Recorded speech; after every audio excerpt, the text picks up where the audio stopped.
빌립보서 말씀 오늘 세 번째 시간이 되겠습니다. 오늘 봉독은 2장 1절에서 11절까지 보았지만 오늘 내용 다루는 부분은 1장 12절 말씀부터 2장 마지막까지 되든지 아니면 그 조금 전까지 이렇게 나누도록 하겠습니다. 이제 먼저 1장 12절 부분을 여러분들 성경을 가지신 분들은 찾으시기를 바랍니다. 바울이 그 앞부분에서 1장 서두에서 이제 빌립보 교인들에게 안부도 전하고 은혜와 평강을 빌고 그리고 참 당신들 그립다, 고맙다, 그리고 마음속에 좋은 언제나 그런 기억과 추억을 가지고 있다. 이제 이런 이야기를 하면서 또 인사 겸 기도를 하나님께 드린 것이 앞부분에 있죠. 그러면서 9절에 보면 내가 기도하는데 사랑, 지식, 모든 총명으로 더 풍성해지기를 바란다. 그리고 예수 그리스도의 날까지 선한 것을 추구하고 그리고 허물 없는 삶이 되기를 바란다. 그러면서 하나님의 영광과 찬송이 되는 의의 열매가 가득한 삶이 되십시오. 이런 아주 정말 그냥 우리 먹고 마시고 살고 아이고 건강해 편해 형통하길 바랍니다. 이런 우리가 어떻게 보면 좀 세상적이고 또 좋게 얘기하면 그냥 실제적인 것보다는 정말 이건 뭔가 조금 더 그 차원이 다른 그런 기도를 드리는 것으로 편지의 서두를 시작하지 않았습니까? 그리고는 이제 12절 본문으로 이제 이어지게 됩니다. 거기 12절에서는 빌립보서 1장 12절입니다. 거기서는 바울이 그런 얘기를 합니다. 내가 지금 이제 바울은 그 감옥에 갇혀 있잖아요. 감옥에 갇혀서 투옥되어 있는 상황에서 자기 형편을 이야기하면서 내가 이렇게 감옥에 갇혀 있지만 이 감옥에 갇혀 있는 것도 괜찮아. 이것도 참 어떻게 보면 좋은 일이야. 이런 얘기를 합니다. 왜 그게 좋은 일이라고 하느냐? 자, 12절부터 봅니다. 형제들아, 내가 당한 일이 뭐겠습니까? 감옥에 갇혀 있는 일이죠. 내가 감옥에 이렇게 투옥된 일이 오히려 도리어 복음 전파, 복음을 전하는 일에는 더 오히려 이게 진전이 됐어. 더 발전이 됐다고. 그걸 알아. 성도들 중에 안타까워하고 그럴 거 아닙니까? 사도가 복음을 전하는데 이 사도가 이렇게 감옥에 갇혔으니 이제 우리가 어떻게 선교해? 어떻게 교회는 부흥하고 어떻게 우리가 양육을 해서 믿음의 일꾼들을 길러내? 그리고 걱정이 많을 거고 또 어떤 사람들은 실망도 하지 않겠습니까? 왜 주님을 위해서 복음을 위해서 일하는데 하나님이 길을 열어주시고 그리고 형통하게 하시고 하셔야지 이렇게 복음의 전파의 길이 막히고 이렇게 되는 하나님 왜 이러시지? 그리고 뭐 안타까움, 실망, 원망 이런 것도 할 수 있지 않습니까? 분위기가 그렇잖아요. 꼭 전도자가 아니라도 우리가 신앙생활을 하는데 믿음의 생활을 할 때 믿음의 생활 잘하고 기도 열심히 하고 하나님께 헌신하는 분들이 개인의 사업이든지 가정의 일이든지 그 자녀든지 이게 잘 되고 그래야 다른 사람 우리 역시 기도해야 돼. 기도하니 저렇게 복을 받네. 기도하니까 이렇게 만사형통하고 말이야. 병도 낫고 그리고 세상에서 그 자녀들이 자자손손 복을 받고 얼마나 잘 돼요. 얼마나 그래.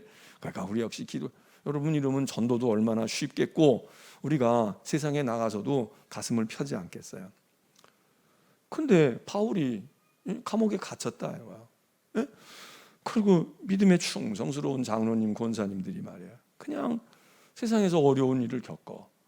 그가 뭐 잘못해서 그런 것보다도 그냥 하는 일이 잘 안 돼. 사업이 잘 안 되고 부도 났다고 그러고 말이야. 무슨 사고가 났다고 그러고 말이야. 어려운 일을 당했다고 그러고. 이렇게 되게 되면 우리 마음이 좀 무거워지지 않습니까? 안타깝기도 하고. 사람들이 이제 그런 분위기가 빌립보 교회에도 있었겠죠. 근데 바울에게 그렇게 생각하지 말라고. 내가 뭐 부흥회하고 전도해가지고 막 회심하는 사람들이 돌아오고, 그리고 막 전도해서 많은 사람들이 돌아오는 그것만이 아니라, 지금 내가 이렇게 복음에 갇혀, 이 감옥에 갇혀 있는데 오히려 이게 말이야, 역효과가 아니라 이게 오히려 더 하나님께서 이걸 계기로 해서 더 복음 전파에 더 효과적으로 됐다, 뭐 그런 얘기 아니겠어요? 그 왜 그러냐? 바울이 이렇게 얘기합니다.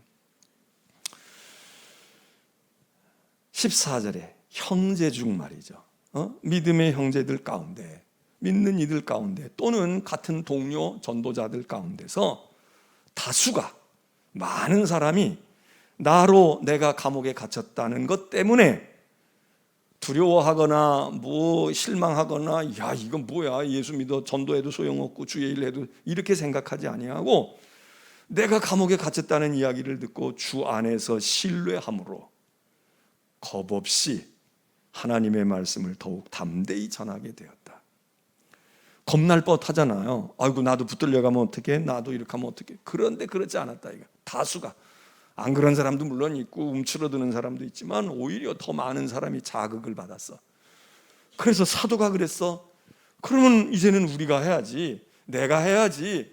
그리고 많은 사람들이, 전에는 사도 바울 혼자서 나가서 전도하고 혼자서 뭐 교인 돌본다고 전화도 하고 뭐하고 했는데, 아이고 속장님이 그렇게 됐대, 장로님이 그렇게 됐대, 목사가 병원에 입원해 있대. 그러니까 막 장로님들이 다, 아이고 이제는 우리가 더 새벽에 나가 지켜야지. 아이고 장로님이 그랬대, 그러니까 우리가 더 믿음으로 더 하고 충성하고, 그러고 해야지. 하나님 앞에 더 바치고 그래야지.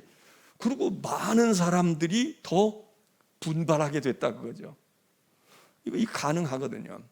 그러니까 믿음이 적은 교회나 신앙의 훈련이 안 됐을 때는 떨어지겠지. 떨어져. 아휴 소용없어. 그러니까 기도해도 안 돼. 이런 풍조가 돼. 그러니까 이번에 코로나 이 사건, 이것 때도 대부분의 교회가 침체되잖아요. 모이는 것도 덜 모이고, 헌신도 뭐 경제가 어렵다 뭐 하고, 그리고 덜해. 근데 모든 교회가 그러냐? 물론 모이는 건 좀 제약이 있을 수 있어요. 왜냐하면 어차피 거리두기 하라고 그러고 이러니까, 모이는 숫자는 이전보다 더 많이 모이는 교회가 있을 수도 있지만 그렇지 않을 거예요. 모이는 건 일단 어려워. 그런데 그 외에 특별히 헌신하고 기도하고 그리고 하나님께 바치는 건, 여러분 어떤 교회들은 헌금이 더 나온대, 더 열심히 바친대. 제가 언젠가도 얘기했어요. 저 이리온 프라자에 있을 때에도, 거기 이리온 프라자에서 사업하는 우리 교회 교인이 아니고 딴 교회 교인이 있어. 저 시내에서 신앙생활하는 집사님이 있어. 지하 주차장에서 만났어. 집사님 요즘에 어떻게 신앙생활해? 아유 목사님 교회도 못 가잖아요. 요즘에 마스크 쓰고 거리두기 하고 오지도 말라고 그러고, 그리고 사업도 어렵잖아요. 근데 이 집사님이 그러는 거야. 잠깐 그 지하 주차장에서 잠깐 보고 이야기하는데, 그러니 목사님 우리가 할 일이 뭐가 있겠어요? 예배당에도 잘 못 가고 그러는데 열심히 해서 헌금 열심히 하고 있습니다. 헌금이라도 열심히 해야죠. 뭐 그분이라고 사업이 잘 되겠어요? 사업이 안 될 수도 있지. 그 뭐 손님이 잘 안 오잖아. 그런데도 열심히 한대. 그분 교회는 난 모르겠어요. 근데 제가 이렇게 보니까 어떤 교회들은 코로나 때 헌금이 더 나온대. 우리 교회는 어땠을까요? 더 나왔을까? 덜 나왔을까? 여러분이 판단해 보셔. 근데 어떤 교회들은 이때에 헌금이 더 나온대. 그 이상하잖아요. 그럼 그 사람들만 사업이 잘 될까? 그분들만 돈이 그냥 여행도 안 가니까 돈 남으니까 헌금하자, 뭐 이렇게 할 수도 있겠지. 어쨌든 재정적으로 오히려 더 탄탄하다는 거야. 근데 대부분의 교회가 탄탄하지 않아.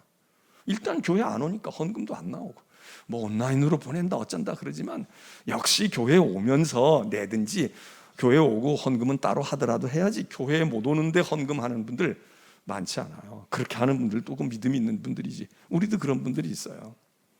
우리 교회도 지금도 있어. 교회는 잘 못 오시는 것 같은데 헌금 명단에는 11조도 하고 헌금을 하고 있는 분이 있어.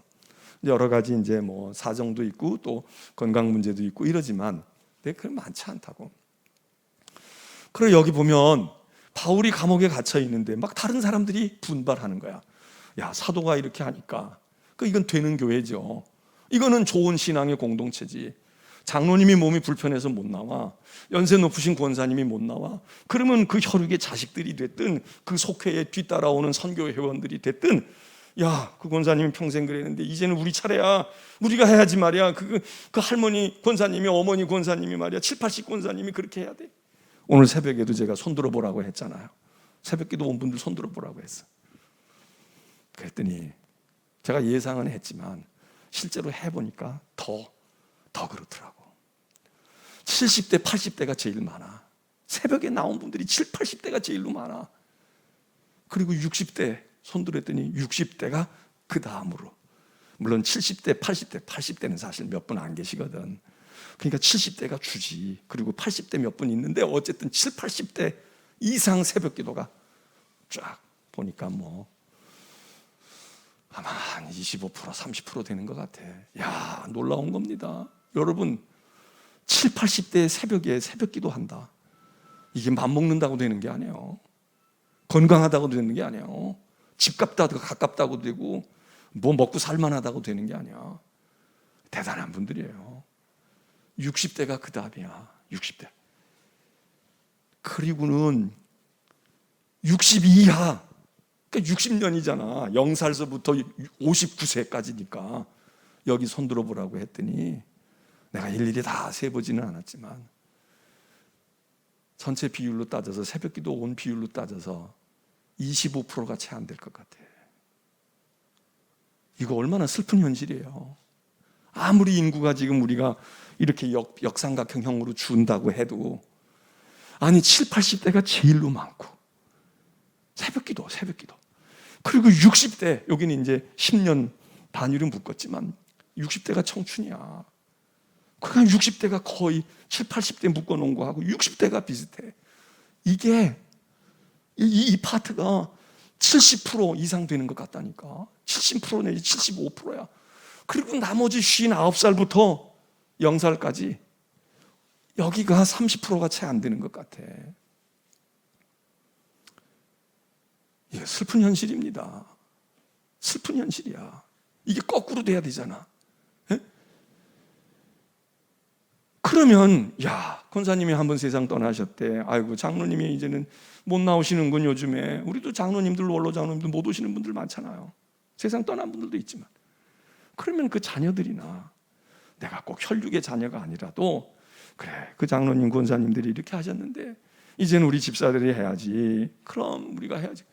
이러고 여기처럼 빌립보 교회처럼 분발해가지고, 아니 그 주변에 있는 사람들이 다 이제 우리가 해야 돼, 우리가 해야지. 주방도 팔과도 붙여 들어가고 안내도 그렇게 하고, 그렇게 하면 얼마나 좋아. 바울이 얘기해. 내가 감옥에 들어가 있지만 걱정할 거 없어요. 오히려 나를 믿거라 하고 있었는데 내가 투옥되고 난 다음에 소식 들어보니까 막 전도하겠다는 사람들이 여기저기 나왔다는 거야. 그래서 여기 바울이 얘기해요. 다수가 나의 매임으로 말미암아, 내가 감옥에 들어갔다는 것 때문에 주 안에서 그 마음에 신뢰함을 얻고 믿음이 더욱 굳건해져서 겁 없이. 겁이 왜 안 나겠어요? 겁이 나지. 바울은 전도자이기도 하지만 이분이 로마의 시민권자잖아요. 시민권을, 우리가 지금 한국 땅에서 대한민국 주민등록을 가지고 있고 대한민국 백성이라고 그러니까 그냥 우리는 이게 얼마나 소중한 건지를 몰라. 그런데 여러분, 남의 베트남이나 어디 파키스탄이나 필리핀이나 와가지고 불법 체류하면서 노동하는 사람들 영주권만 줘봐요. 얼마나 그게 고마운데. 예? 당신 투표권 있어요. 투표장에 나갈 수만 있어봐. 얼마나 대단한데. 이거 신분이 보장이 안 돼 있어. 이게 늘 불안한 거예요. 늘 이게, 야, 이거 어떻게 살지? 난 이방인으로 늘 사는 거야. 근데 사도 바울은 로마의 시민권을 가진 사람이에요. 그가 감옥에 들어갈 때도 내가 대한민국 사람이 감옥에 들어가는 거하고 불법 체류자가 감옥에 들어가는 거하고 같지가 않잖아. 이번에 북송되는 거 보라고. 이번이 아니고 몇 년 전 일이지만 개 끌려가듯 끌려가잖아. 예? 대한민국 남한 사람이면 그렇게 할 수 있겠어요? 그렇게 못해. 뭐 법적으로는 저 북방이 우리 한반도에 있다, 뭐 법률적으로는 북한 사람도 우리다 뭐 어쩌고 얘기하지만 현실적으로 주민등록 가지고 있는 우리하고는 이게 달라. 외국에 살아보신 분들이 있잖아요. 이거 없을 때 영주권이라도 있으면 다행이야. 시민권 있으면 더 좋지. 그런데 거기서 불법 체류자로 있고 비자 한 달짜리 비자로 가만히 있다가 이게 시효가 다 지난 거야. 그러고 있어 보세요. 밥을 제대로 편하게 먹어. 누가 오면 경찰관이 와도 이게 겁이 나고 말해요. 그런데 교인들이 바울은 로마 시민권이라도 있으니까 감옥에 들어가도 나 시민권이야. 경찰서장도 뭐라 그래? 나 시민권자인데 로마 시민인데 너희는 여기 말이야. 응? 너는 피지배민, 여기는 식민지에 너희들 경찰서에서 근무하는, 우리로 말하면 말이지 뭐 정규직이 아니라 비정규직 아니야? 근데 너희가 나를 신문해? 서장 좀 오라고 그래. 이럴 수도 있습니다. 덜 겁이 날 수도 있어. 그런데 바울의 전도를 받은 사람들은 로마 시민권자도 있지만 아닌 사람들 많을 거야. 근데 이 사람들이 겁이 없었다는 거야. 겁 없이 복음을 전했다. 겁을 낼 수밖에 없는 사람들인데 겁을 내지 않았다는 거야. 뭐 사도님도 그렇게 됐는데. 그래서 그들이 겁 없이 하나님의 말씀을 담대하게 더욱 전해. 그래서 나 혼자 했는데 이젠 10명, 20명 하고 말이야. 많은 사람들이 하고 있으니 봐라, 복음의 열매가 더 열릴 거야. 그러니까 걱정하지 말라고 바울이 그 얘기하는 겁니다.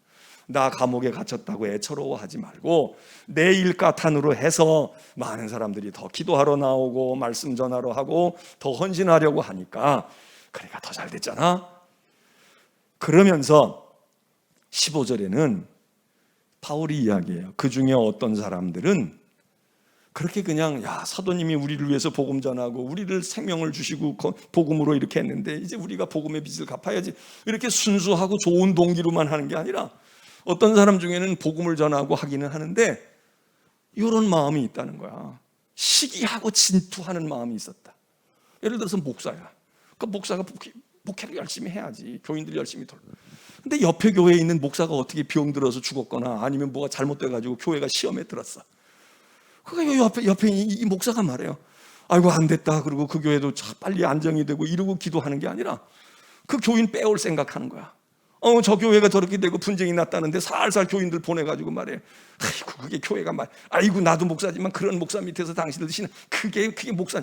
이러고 해가지고 교인들을 살살 뽑아와. 그래가지고 고참에 교인들이 한 10명이 온다, 20명이 온다. 이래가지고 우리 교회 부흥했다. 이러는 일들이 직접적으로 대놓고 하진 않아도 은근히 옆에 교회가 잘못되어지는 것에 어부지리로 덕을 보는 교회 없냐고요. 있다고. 그러니까 바울이 그 얘기하는 거야. 전도 열심히 하는 사람 가운데는 아유 사도님이 이러는데 이제 우리가 이만큼 컸으니까 이제 우리도 복음 전해야지, 이러고 순수한 동기로만 하는 게 아니라 어떤 사람은 시기와 분쟁으로 한다. 이거. 요 틈에 내가 사도 바울처럼 나도 유명해지고 요 틈에 내가 그 교회 내가 담임 목사가 돼야 되고 요렇게 생각한다. 요렇게 생각한다. 그러니까 목사가 병들면 좋아하는 사람들이 있다니까. 교인들 중에도 있을 수 있고요, 동료 목사들 중에도 있을 수 있고. 야, 저 목사 세상 떠나면 저거 큰 교회 목사니까 교회 하나 이렇게 되고 그 다음에 뭐 이렇게 옮겨가고 이러면 이게 농담 반 진담 반 그럴 수 있다고. 근데 바울이 그것도 탓하지 않는 거야. 그런 심보 가지고 복음 전하는 거 하나님이 기뻐하실 줄 알아? 그게 뭐냐? 이렇게 타박하지 않아요. 그것도 좋다 이거야. 그것도 잘 됐어. 시기하고 질투하든 어쨌든 그들이 뭐 사이비 종교를 전하거나 우상의 종교를 전하고 그러니까 예수 믿어 소용없어, 그러니까 우리 이거 믿어보라고 이렇게 하면 문제가 있지만, 시기하고 질투하든 그들이 예수를 전하고 그들이 복음을 전하고 그들이 교회를 부흥시키려고 하면 오케이, 뭐 어때, 괜찮아. 바울이 그 얘기합니다. 예? 어떤 이들은 15절에 투기와 분쟁으로 하고, 반면에 어떤 사람들은 착한 뜻으로 이제 우리가 해야 되겠어. 이제 우리가 사도 바울의 역할을 우리가 해야지. 그분 고생 많이 했지. 이러고 좋은 뜻으로 하는 사람도 있고, 조금 삐딱한 뜻으로 시기하고 질투하는 마음에서 또 열심히 치받쳐가지고 그러는 사람들이 있다. 그래도 괜찮아. 어쨌든 복음이 전해지잖아. 어떻게 예수가 복음이 전해지니까. 그래서 잘 됐다 이거예요. 그래서 17절에도 그들은 나의 매임에 괴로움을 더하게 할 줄로 생각한다며, 그렇게 해서 순수하지 못하게 다툼으로 그리스도를 전파한다. 그러면 18절 무엇이냐? 거칠애로 하든 참 순수한 마음으로 하든 방법이 어떻든 전파되는 것은 그리스도니까, 주님의 교회가 세워지고 부흥하는 거니까 나는 그거면 돼. 이게 내 장사 같으면 내 손님 뺏기면 고약하잖아요. 속상하잖아. 속 뒤집어지잖아. 그런데 그냥 어디든지 다 잘 되면 돼. 다 잘 되면 된다고. 그러면 됐어. 다 주님의 교회고 다 복음 전하고 있네. 됐어. 요즘에는 우리가 한류라는 것 때문에 외국에서도 그렇게 한국 음식이 인기라네요. 그렇게 인기래. 하여튼 물건 팔리기도 하고 현지에도 그렇고. 이 장로님 요즘에 미국 가보셨는데 워싱턴도 그렇게 한국 식당 번성해요. 네. 전에는 되게 한국 사람들이었어요. 그저 유명한 한두 군데 가야 미국 사람들이, 현지 사람들이 와서 주로 먹었지, 대부분 한국 식당은 우리끼리 잔치하는 거야. 우리끼리 그냥 한국 식당 가. 근데 일본 식당 가면 안 그렇더라고. 요즘에는 이제 많이 바뀌었으니까, 저도 거기 떠나서 온 지가 지금 25년 이렇게 됐으니까 옛날 얘기죠. 근데 25년 전만 해도 아주 특별하게 뉴욕이나 무슨 LA 한인타운 가기 전에는 그냥 그 동네에서 이렇게 그 지역에서 한국 식당 좀 된다, 그럼 가보면 다 거기 가면 한국 사람 만나. 그리고 거기 현지 미국인들 별로 안 앉아 있어. 그냥 결혼한 사람들이거나 조금 아는 관계. 근데 지금은 진짜 미국 사람들이 많아요, 장로님? 네. 미국 사람들이 많대. 그래서 그래 우리 음식이 막 아주 이제 불티나게 말해요. 줄 서서 먹는다고 그러잖아. 근데 그 전에 제가 25년 전, 30년 전, 35년 전 그렇게 있을 때도 우리 한국 사람들이 그런다는 거야. 한국 식당이 이렇게 몇 개가 있잖아. 그러면 휴일이 있어서 문을 닫을 때도 있잖아요. 그러면 오늘 우리는 클로즈한다 이렇게 해서 문을 여기다 걸어놓고 우리 안에. 근데 와가지고 자꾸 오늘 식당 안 여냐고 뭐하고 이러면 우리 한국 사람들은 뭐라고 했냐면 안 해요. 그러니까 다음 요일 날 오세요. 이렇게 주로 많이 한다는 거. 그런데 다른 나라 사람들은 오늘 우리는 문을 닫았지만 우리 음식이 먹고 싶으냐? 그러면 저 블록으로 가라. 저 길거리로 가라. 여기로 가면 있어. 한국 식당 맛볼 수 있어. 그게 우리는 생각할 때 그러잖아요. 우리 오는 단골인데 우리 손님을 저쪽으로 보냈다. 그 집이 더 맛있으면 저 집이 가버리면 그 다음에는 우리 손님 안 오면 내 가게 이게 우리가 정답이잖아요. 이게 맞는 거잖아. 그런데 넓게 생각해 보라고. 지금처럼 한식이 보편화되어 있지 않으면 어쨌든 한국 음식을 자꾸 먹여봐야 되잖아. 그래야 그 사람들이 이 식당도 가고 저 식당도 가고. 그래서 이게 5년 뒤에 10년 뒤를 생각하면 일단은 한국 음식을 자꾸 먹여봐야 돼. 자꾸 먹여야 한다고. 그래서 이건 맛있네. 저 집이는 짜장면을 잘하는데 이 집이 오니까 곰탕을 잘하고 있구나. 한국이. 이래서 저변을 넓혀놔야 우리 식당에, 한국 식당에 미국 사람들이 올 거 아니에요. 근데 일본 사람들만 해도요, 우리가 오늘은 이렇게 돼서 오늘 안 하니까 저 옆에 가면 맛있는 일본 식당이 있다고 가르쳐줘. 그래가지고 중국 식당이고 뭐고 그런다는 거야. 근데 우리 한국 사람들이 요즘에는 안 하겠지만 자신이 있으니까 좀 들어. 그때는 안 해요. 그러니까 월요일 날, 다음 월요일 날, 내일 오세요. 다음 월요일 날. 이러고 내 가게에 붙들어 놓는다 이거예요. 그러면 그 사람이 내 손님인 것 같지만 이거 여기 없을 때 여기만 있나 보다. 그러고 한두 번 먹는데 어쩌다가 딴 데 식당에 있었어. 태국 식당도 있고 일본 식당도 있어. 거기 가서 먹으니까 더 맛있어. 그리고 한국 식당인데 똑같은 한국 식당 저희 가니까 더. 그러면 그 사람은 다시 와요? 다시 안 온다고. 그리고 그 식당에서도 우리 식당을 소개해줘? 안 해주잖아. 그러니까 여러분 교회도 다 같이 부흥을 해야 돼. 그렇잖아요. 상가 타운도 그렇잖아. 나 혼자 잘 되고 옆에 집이 망하면 나 혼자 살 것 같지만 식당도 우리 식당만 잘 되고 옆에 있는 식당 다 망하면 나 혼자 돈 다 그거 돈 모아져요? 안 모아. 그냥 식당 골목이 다 잘 돼야 돼. 그냥 장로교도 잘 되고 순복음교회도 잘 되고 침례교회도 잘 되고 감리교회도 잘 되고 잘 돼야 교회에 오는데 송도에서는 한 교회만이 아주 그 교회만 그냥. 그럼 그 교회는 좀 살아남을지 몰라. 그래봐야 한 10년 갈까? 그 목사 은퇴하면 계속 그럴까? 그거 오래 못 가요. 그냥 많아야 돼. 손님이 많아서 교회가 다 잘 돼. 그러면 다 잘 된다고.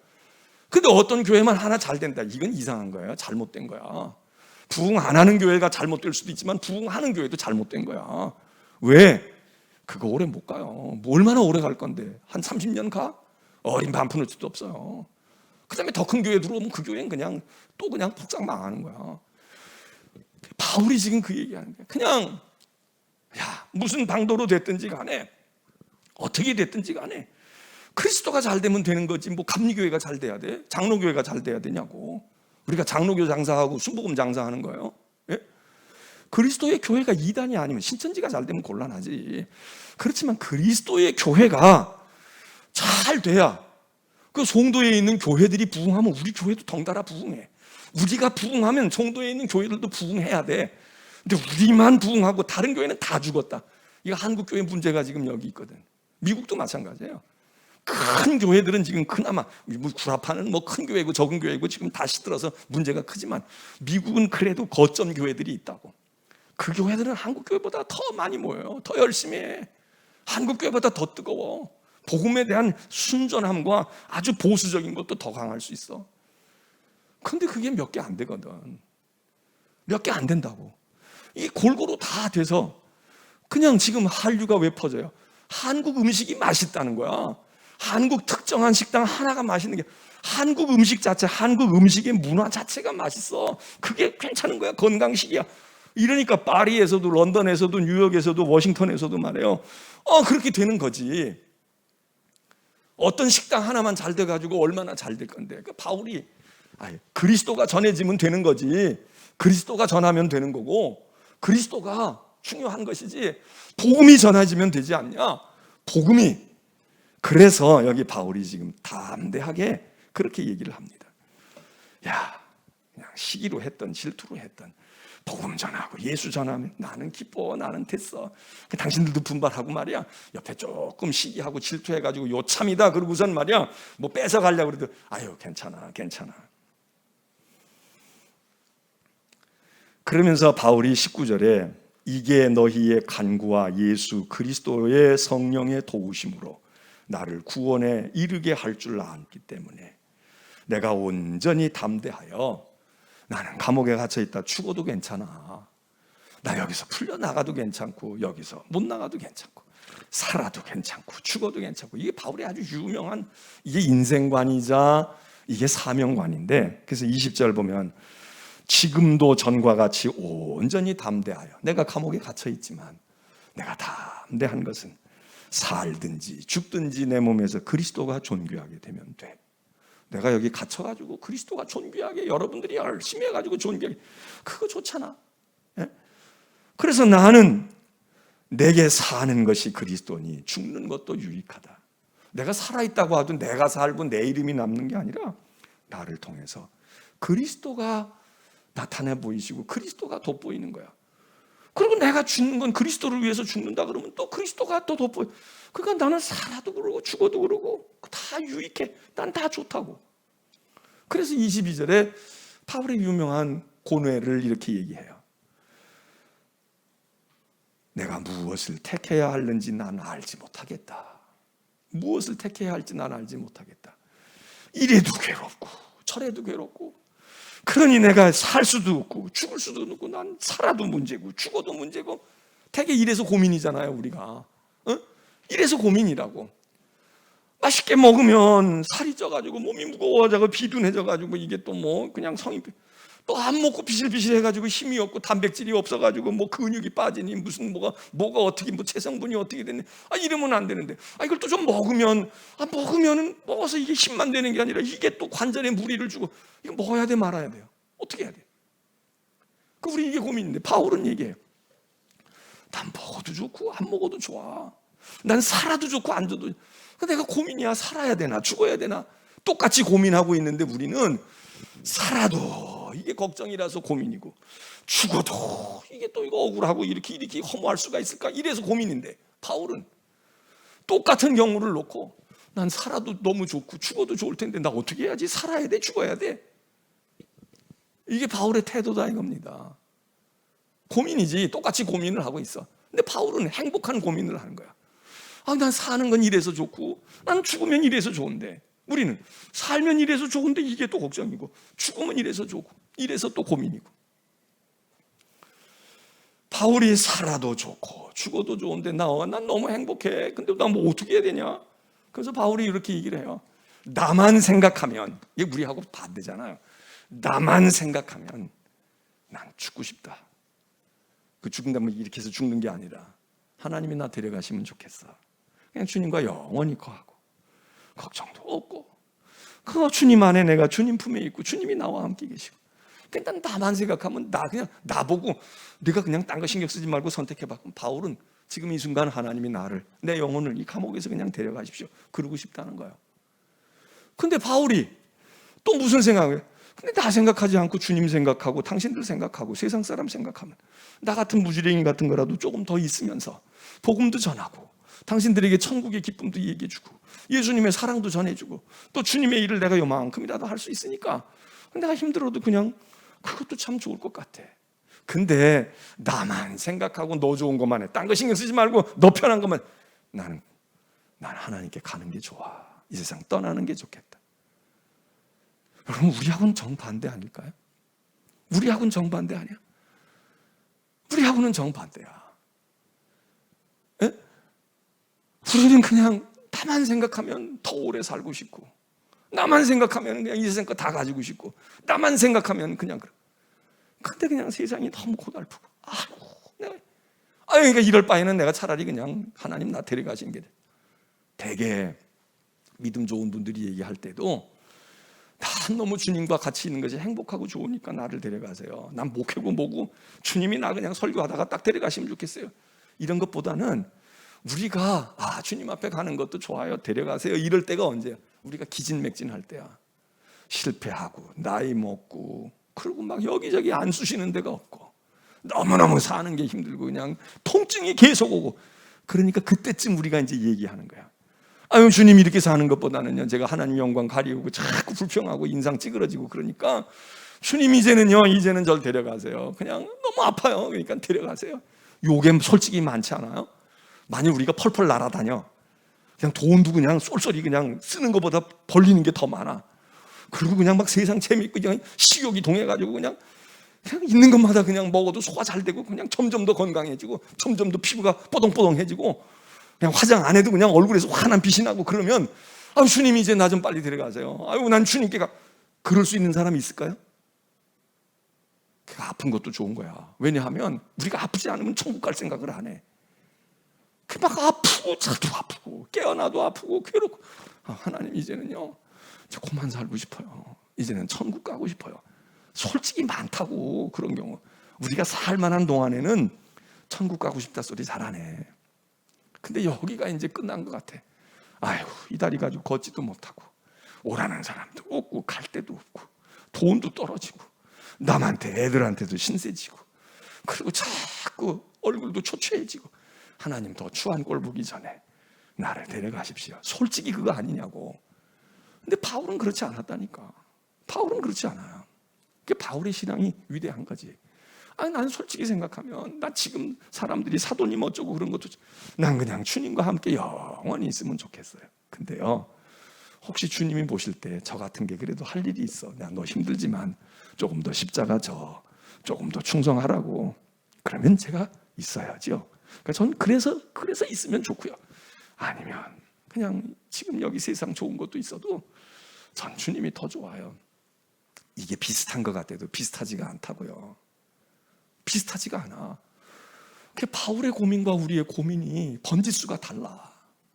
바울은 이런 고민인 거야. 진짜 주님께 가고 싶은데, 그런데 할 일이 있으니 어떡하지? 나 같은 거라도 주님 쓰시겠어요? 그러면 제가 감수하지요. 참, 이 바울의 이 고백이 말이죠. 23절에도 얘기해요. 이 둘 사이에 내가 끼어 있다. 차라리 세상을 떠나서 그리스도와 함께 있는 것이 훨씬 더 좋은 일인데 나는 그렇게 하고 싶은데, 그런데 24절, 내가 생명이 더 붙어 있어서 육신으로 있는 것이 당신들을 위하여 더 유익할지도 몰라. 그러니까 내가 싫어도 있어야지. 그렇다면 내가 좀 더 당신들을 믿음으로 세워야지. 우리 위해서 그런다는 거예요. 복음 위해서 그런다는 거예요. 근데 우리는 살아도 나를 위해서 살고 죽어도 나 고통과 괴로움 때문에 죽겠다고 그러지, 이렇지 않잖아요. 이렇지 않잖아. 자, 그러면서 아유, 2장을 못했네. 2장 이제 해야지. 자, 오늘 읽은 말씀 요것만 하는데, 바울이 그렇게 얘기하면서, 그러니까 바울이 고난을 기쁘게 받아요. 그 얘기가 21장 27절로부터 그 29절 한번 보면 이렇게 바울이 얘기해요. 그리스도를 위하여 너희에게 은혜를 주신 것은, 우리가 은혜 받기 좋아하잖아요. 은혜 주시옵소서, 충만한 은혜를 주시옵소서, 은혜 충만히 받게 없어. 그리고 우리가 은혜 얘기를 해.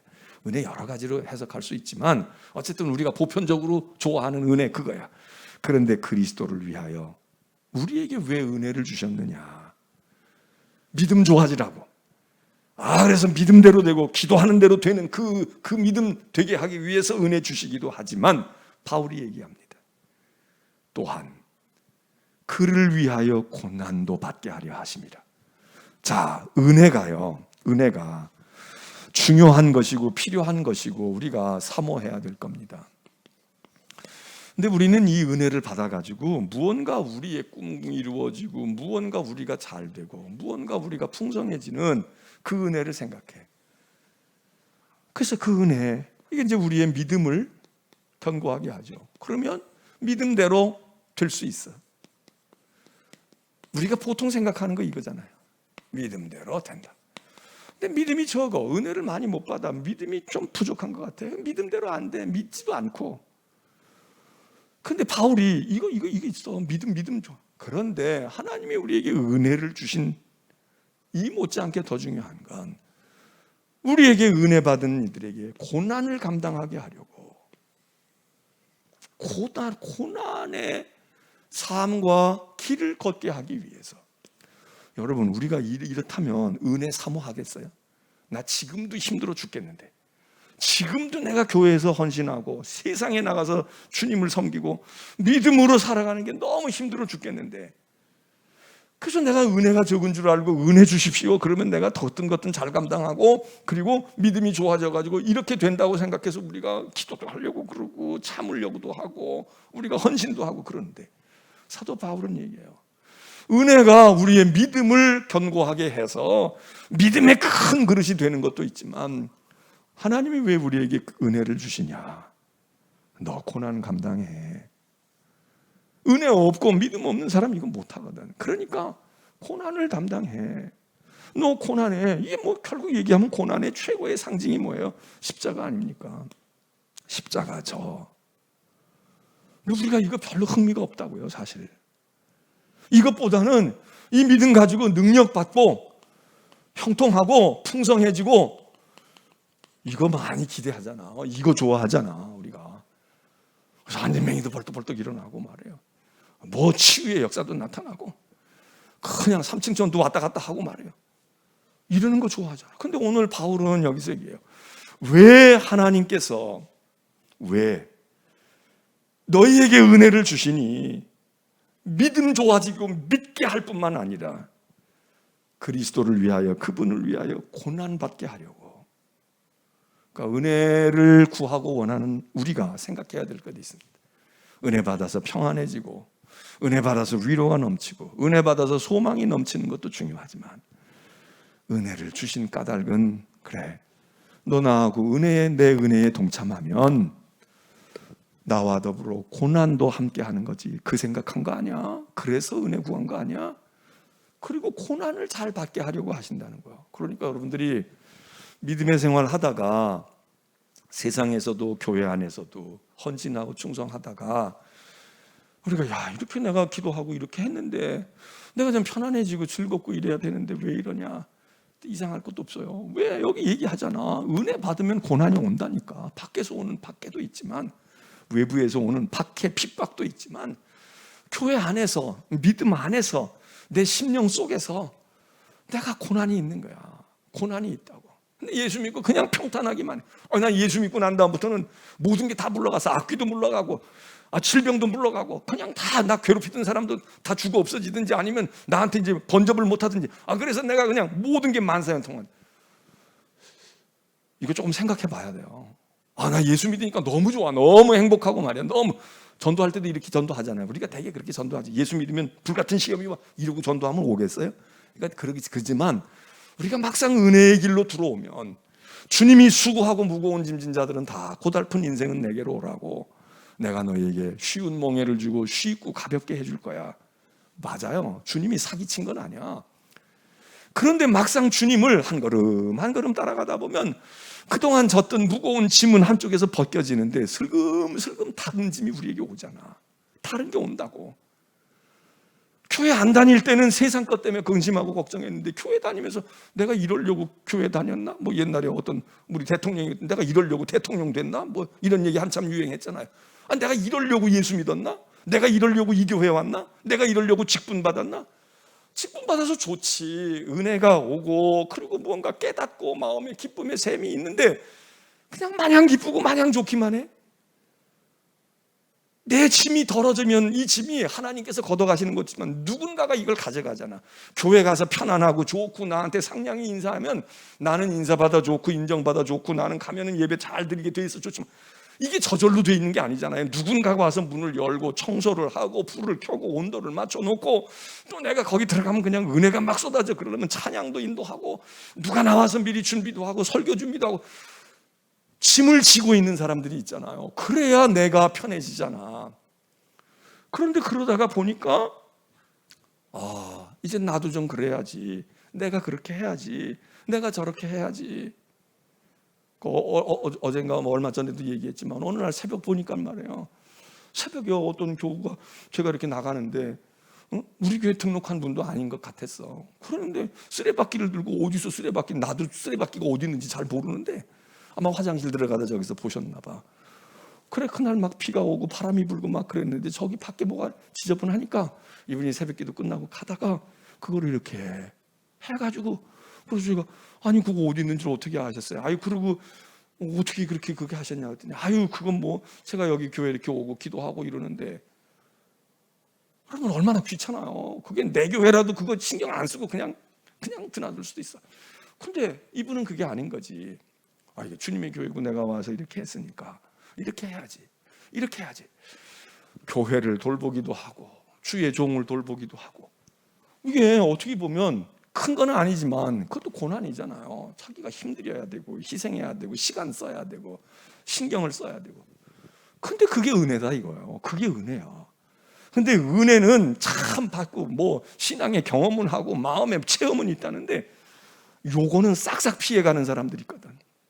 고난은 아주 취미 없어. 흥미가 없어. 이거 신앙 굉장히 이기적인 신앙으로 발전합니다. 이런 사람들이 많으면 교회가 좋을 것 같지만 오로지 천성만 바라다보는 것 같지만 나머지 사람들은 할 일이 너무 많아. 해야 할 일이 너무 많다고.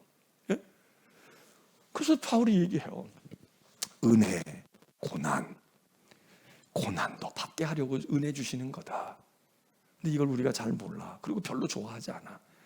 있든 고난도 떠나야 은혜 받은 거고 은혜 받으니까 이렇게 좋은 애.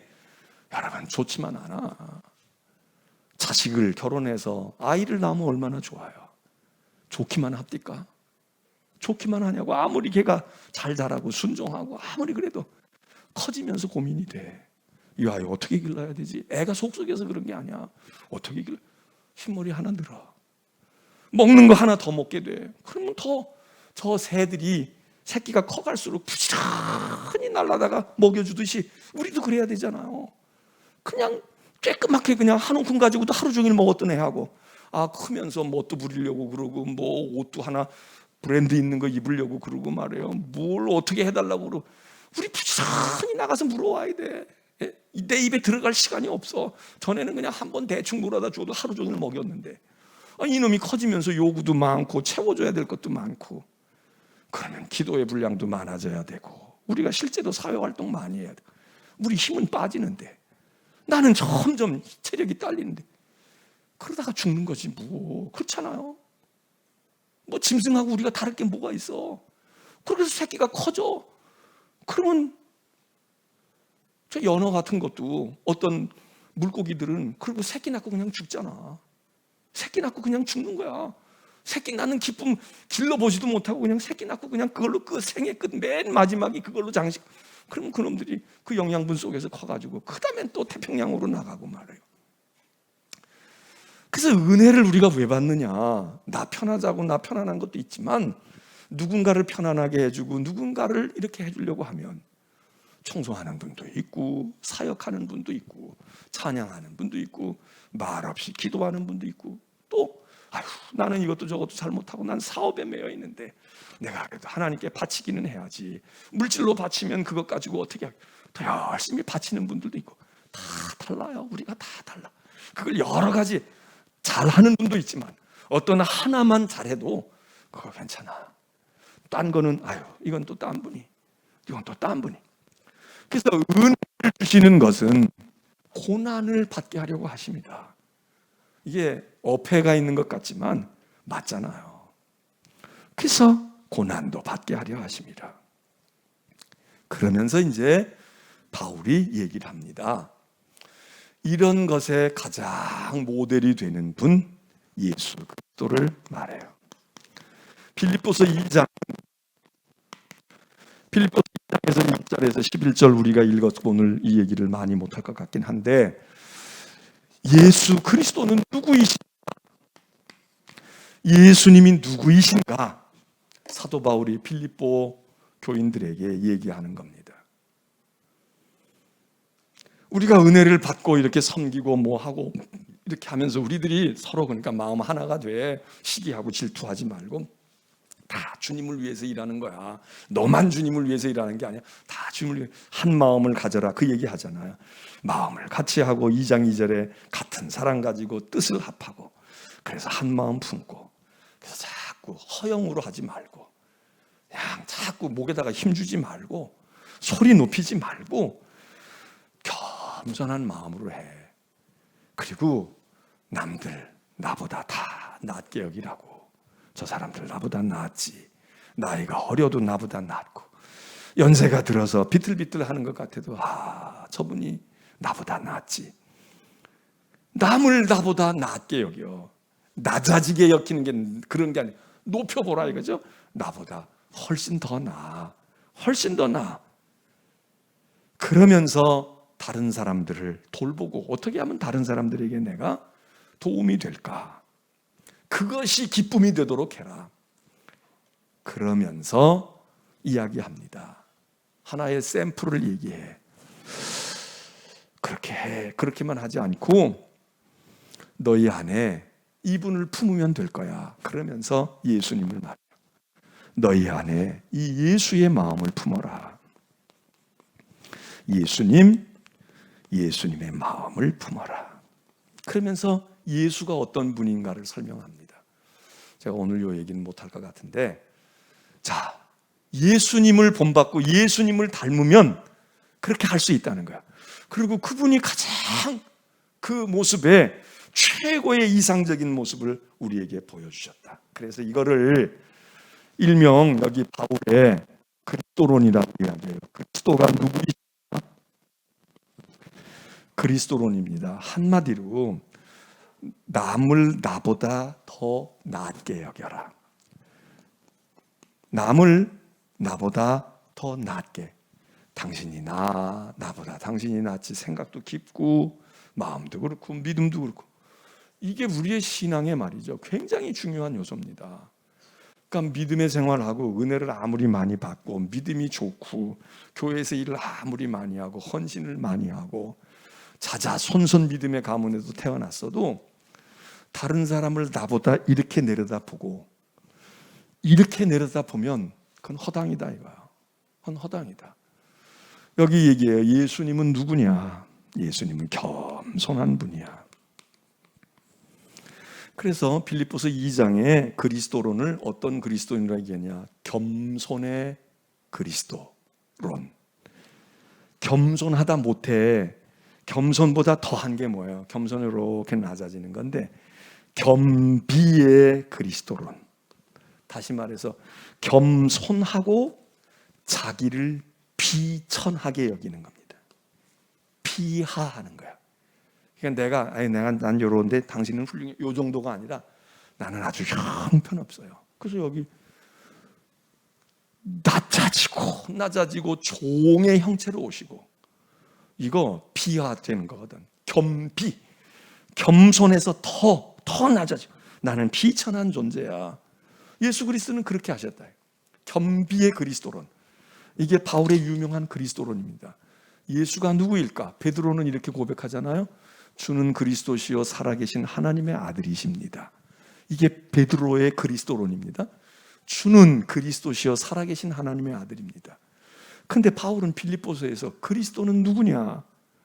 그러면 이렇게 얘기해요. 그는 아주 겸손하다 못해 자기를 비하하고 자기를 비천하게 여긴 겸비의 종이야. 담을 다 자기보다 낫게 여긴 거야. 그러면 우리가 그리스도의 마음을 품을 수 있다는 거야. 그리스도의 마음을 품으면 우리가 그렇게 된다는 거야. 근데 그 그리스도의 마음을 우리가 품지 아니하고 다른 은혜를 받고 다른 걸 품으니까 우리가 조금만 있으면 신앙생활 조금 하고 교회에 조금 적응되어지고 직분 좀 받고 뭐 이러면 나도 모르게 자꾸 은근슬쩍 고개가 쳐들어지고요. 발뒤꿈치가 올라가고, 그리고 무언가가 다 나만 못한 것 같고, 말로는 표현 안 하지. 그런데 다 내가 낫고 이렇게 돼야 되는데 이렇게 점점 돼가요. 처음에는 막 낯설고 뭐 이래가지고 아유 그냥 내가 이래도 되나, 의자 자리에 앉는 것도 하나도 내 저기 앉아도 되려나, 난 저기 앉고 싶은데 저기 또 누가 앉는 분이 있지 않을까, 저기 앉으면 내가 또 좀 시건방져 보이지 않을까, 막 이래서 예배당 자리가 많은데도 앉을 자리가 별로 없어. 그런데 조금 내가 이제 기반이 잡혀, 내가 조금 뭔가가 있어, 그러면 딱 내 자리가, 거기 누가 앉으면 별로 기분이 좋지가 않아. 저긴 내가 앉는 자리인데 왜 저 사람이 누군데 저기 앉아있지. 이거 벌써 이게 이렇게 가지 아니하고 이렇게 갔다는 거예요. 봉사하고 헌신하고 우리가 예배를 드려도 이러면은 그리스도가 누구냐, 이거 잘못 알고 있다 이거죠.